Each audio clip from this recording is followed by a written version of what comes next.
Hi guys, welcome back to my channel. If you're new here, don't forget to subscribe and hit that all bell notification. In that way you won't miss any time I publish a new video. All right, so what are we going to be doing today? Delicious fry bake. Okay guys, so we're going to be making some fry bake. So here I have all the ingredients that we're going to use to make our fry bake. So here I have 4 cups of flour. I have 4 tablespoons of melted butter. I have 4 tablespoons of sugar here. I have 2 teaspoons of baking powder, 1 teaspoon of baking soda, and 1 teaspoon of salt. I have some water here. This is about a cup and a half, but with the water I cannot give you a measurement for that. We're just going to add water in order to form the dough. So yeah, we just will add as we go along. Okay, so we're gonna add all our ingredients together and we're gonna mix them well. Try to incorporate everything. Squeeze it between your fingers so that you can get to incorporate the butter into the flour. So initially on that plate I only had 3 tablespoons of sugar, but I decided I would use the 4 tablespoons. So that's why you saw me adding another tablespoon there. So just add a little water at a time in order to form your dough. Okay. Of course, now if you have a KitchenAid, you go right ahead and use your KitchenAid so that you won't have to use your hand. But if you don't have a KitchenAid, then you would have to use your hand in order to form your dough. So again, just keep on adding a little water and continue to form your dough. Hi guys, this is Laura's sidekick. I want to invite you to please, if you haven't done that, subscribe to this channel. Please give it a thumbs up.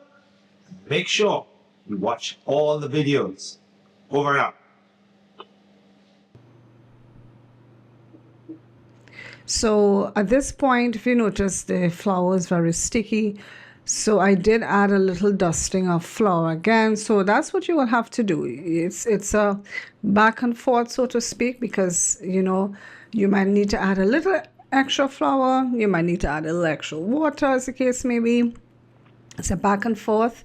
Just would feel, you would know what to add to make the dough how you would like it. Okay, so I did add a little more dusting of flour. I did add a little bit of water in order to bring everything together. Okay, so that's what I'm doing there, forming it into our ball. This is a definite workout, guys. Certainly helps to build your biceps when you have to knead flour by hand. Of course, doing this would definitely aggravate my shoulder muscles. That's why having a KitchenAid is a good tool. All right, so there you have it. Our dough, we're going to leave that to rest. So get a damp paper towel, because you don't want it forming a crust, and just cover it with a damp paper towel and leave it to rest. All right, so after it is resting for some time, I mean, it's up to you how long you want to have it resting. I mean, if you want to prepare this in the morning and then you're frying it in the afternoon, well, you know, it all depends on how you want to do it. All right, so we're going to form now smaller balls from the bigger dough ball. Okay, so I just used my hand and shaped it into some nice balls there, and I just was laying it there on my baking sheet. So yeah, just form your smaller balls and lay it out.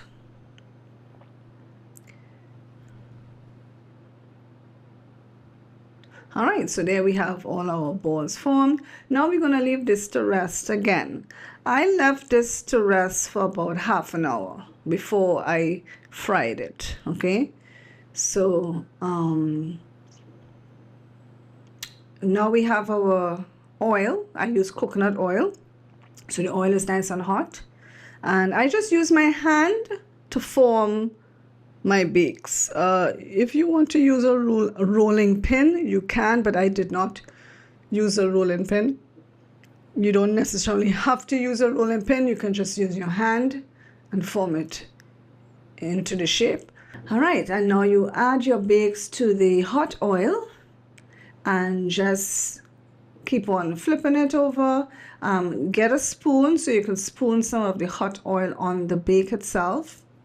It does help it to swell when you do that as well. And you want to fry your bake until it's nice and golden brown. Okay.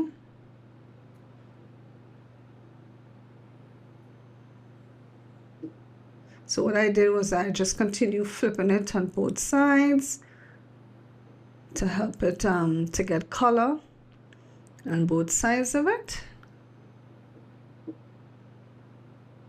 You can see the colors coming in there. You can see how nice it looks.